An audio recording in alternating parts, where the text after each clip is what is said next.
All right, welcome back to Jay Creates. Thanks for joining me on this video. What are we going to do today? We're going to take this one fence picket and we're going to turn it into a fence picket fence for your garden. So let's get on it right now. All right, sorry for the interruption here. Before we get started on making this fence picket fence project, I want to just remind everybody that memberships to the channel are open.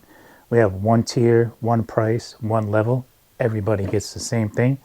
I'll put a link in the description below. Make sure you check that out. I appreciate you if you join. I appreciate you if you don't.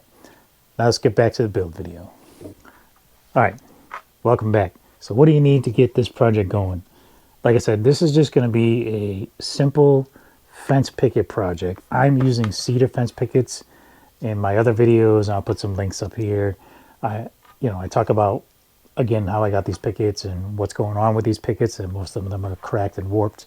So I'm trying to find these little projects where I can cut around the cracks or the bowing or the cupping and all that stuff. So I thought this little project would be fun. So let's get on it. First thing I'm going to do is I'm going to rip. Everything's going to be 1.5 inches. I've never made this before, kind of making this up as I go along. I saw a picture of this online somewhere. I don't remember where. If I remember, I'll pop it up on the screen or something. But so everything looked to me like it was 1.5 inches width, and then there's just varying lengths. So I'm going to take some cedar fence pickets with, this one's pretty good. I'm not going to use this one. I'm going to try to grab the ones that are cracked and try to cut those 1.5 inch strips around the cracks, or just cut it. Or just cut it and see what we have to work with afterwards.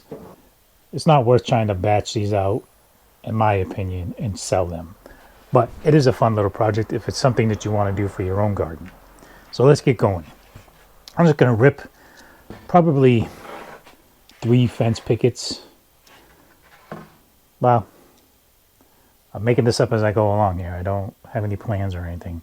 So actually, let me rip at least 2 fence pickets into as many strips as I can get at 1.5 inches.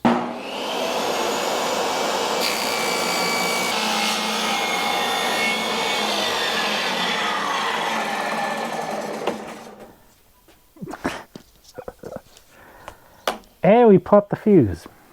It's kind of funny because there's nothing else plugged in. Sometimes it just does that. It hasn't done it in a while though. Luckily, it's right here. So let's continue.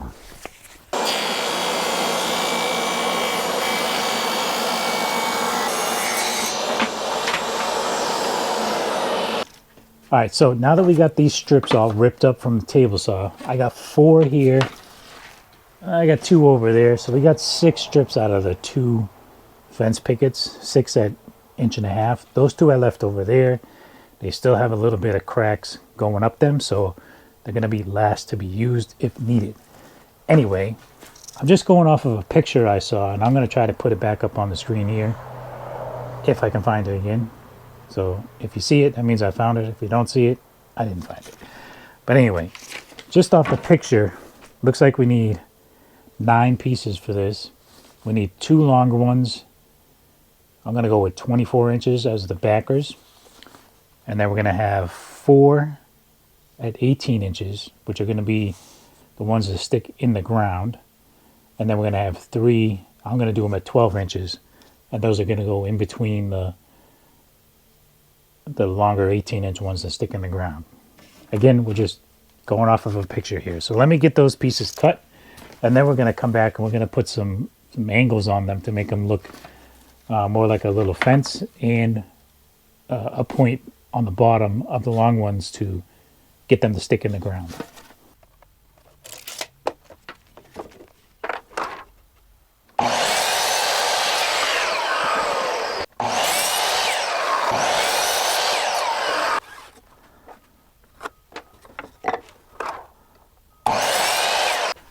All right, so now we have all those cutouts at the 3 different sizes we need, right? So we have 2 24-inch ones. These will be the backers. We got 4 at 18 inches. These are going to be the longer ones that actually stick in the ground. And then we have the 3 at 12 inches are going to be in between the long ones. So the hardest part next is putting the point on the bottom, right? So we're going to do like a 45s on the top. I don't have one with a 45 on it.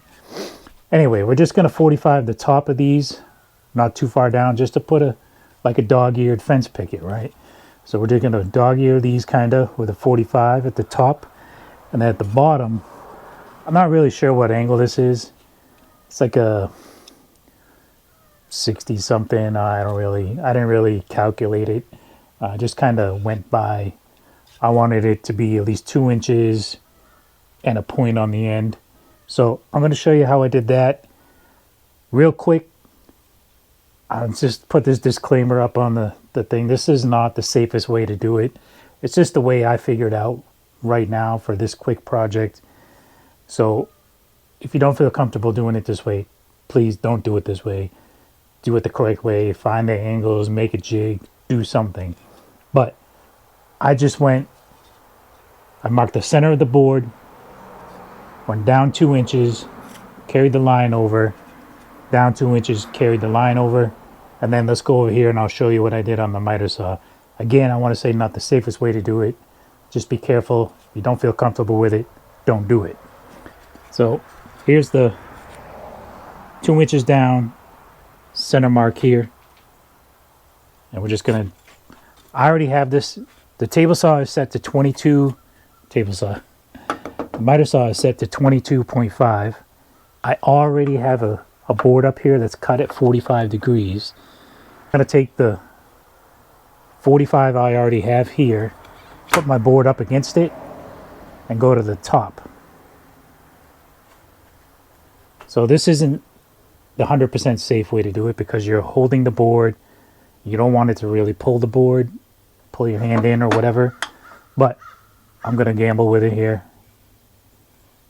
So I'm using my shadow line from the light, and I'm lining that up with the top part of the board where I made that 3/4 inch mark and the 2 inch mark, the 2 inch line at the bottom of the board. I'm holding it down here. I'm not holding it up here. So I'm just lining up the shadow line to where I think it looks good.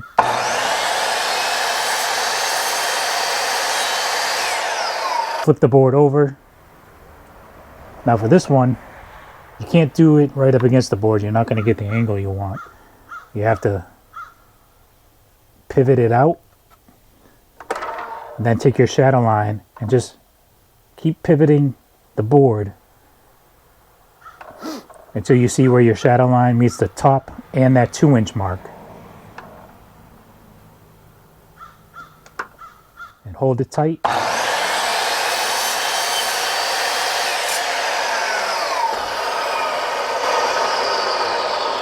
And that gives you your point on the end. So this is the point that's going to go in the ground.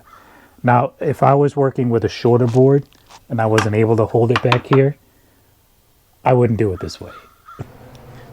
Well, now that we have that unsafe disclaimer on the screen here, let's do something a little bit easier.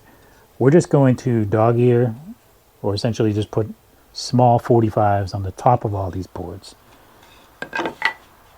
So that makes them look a little bit more like fence pickets.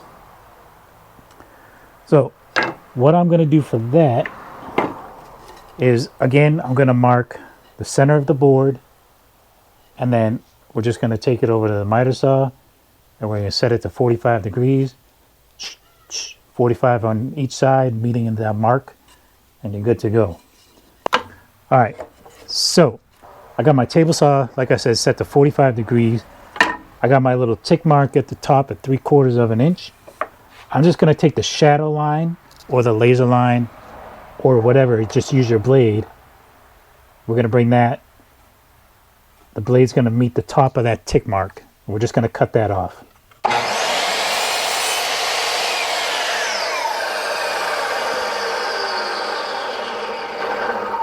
Do the same thing on the other side. We're just going to bring the the shadow line, the laser line, or your blade to the tip of the cut piece already. We're just going to bring it to here. And we're going to cut that off again.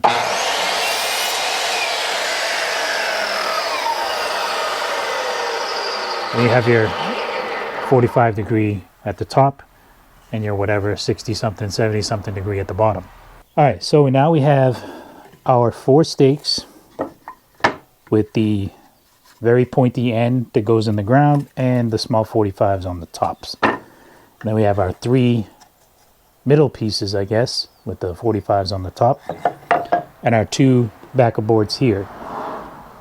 On this one, I did some calculations. This was my test assembly, and the 2 boards here, between the 2, we have 5.5 inches. So I have a square set up here on the table, a T-square. So we have 5.5 inches between the 2 boards. So I'm going to put one board at 32 and then 37.5. So we have that 5.5 inches in the middle. So I want to leave an inch on either end. And then I want to place, we got 4, 5, 6, 7 stakes or 7 other pieces that are going to be connected. So I did the calculations, and it's, you leave an inch on the end, you put your first board, and then between each board is an inch and 15/16, so almost 2 inches. For the tall boards, the way I did that one is I did 3 inches from the point down, and that's where it's going to sit on the board. So you're going to have 3 inches sitting above the backer board, and then the rest is going to be sitting down, and that'll be staked into the ground. For the small ones, I'm doing 2 inches down from the point, and then again there's an inch and 15/16 in between each one. Again, we're going to come 1 inch. We're going to have 1 inch on each end, and then in between each part or piece is going to be an inch and 15/16. So I'm going to take and mark 1 inch in, just a little tick mark. You don't want to be too heavy on it because you don't want the pencil to show all the time. So we're going to, on the 1 inch, we put our first board, and this is going to actually help put this one board on, and then you can measure out the rest of your items, and that way it's not going to move as much on you. So flip it over, just put a dab of glue on there, and then just slowly slide it back over and throw a couple brad nails in it. Should have brought the brad nailer over. Then you go ahead and just stick a couple brad nails in the top and a couple in the bottom.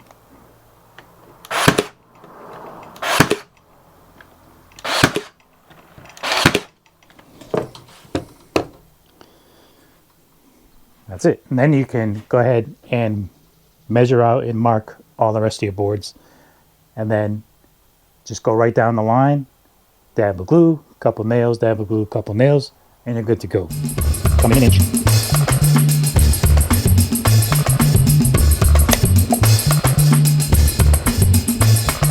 Nice. Put the glue under there.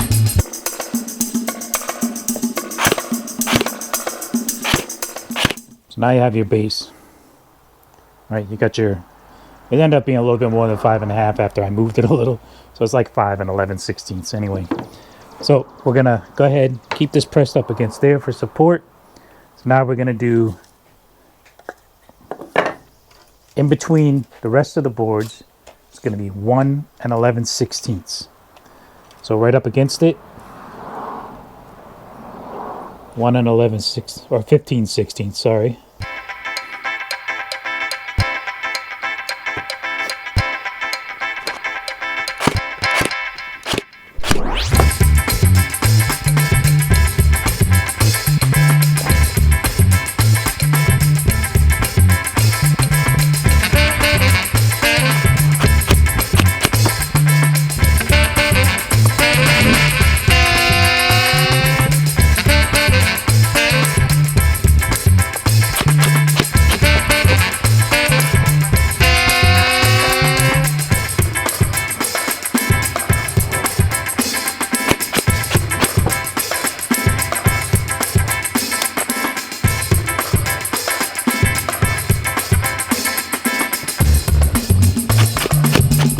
there you go.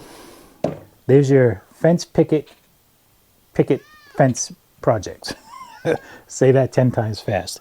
So this is less than one fence picket. It could be a cedar fence picket, pine fence picket. Doesn't even have to be a fence picket, but this is the cheap and quick way to do it. This right here is all that's left out of the fence picket.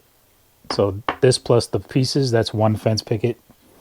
So you can get fence pickets, but I think the cedar ones, when I can find them, are, you know, about $3, maybe a little over $3 each. And I did see, I remembered where I saw this picture. It was at walmart.com or something, or maybe I was in the store, but I'll put a picture of it up on the screen. And they're only charging like $4.97 for these, so it's not going to be a huge money maker for woodworkers, but it is a good DIY garden project for those woodworkers or DIYers out there, or just gardeners. It seems like it would be pretty quick and easy. You know, after your first one, go for it. Make as many as you need. These two are just probably going to stay here at my parents' house. I don't have any place to put them at home. At least I don't think I do. We'll make sure of that. But we're going to do two now. And if more is needed, I'll just build more. And I guess that's it. Make sure you hit that like button, subscribe button. I appreciate you watching this video. Check the links in the description below for all the products that I use. And don't forget, I have a 15% off rzmask.com promo code, and the links in the description. All right, thank you. See you on the next one.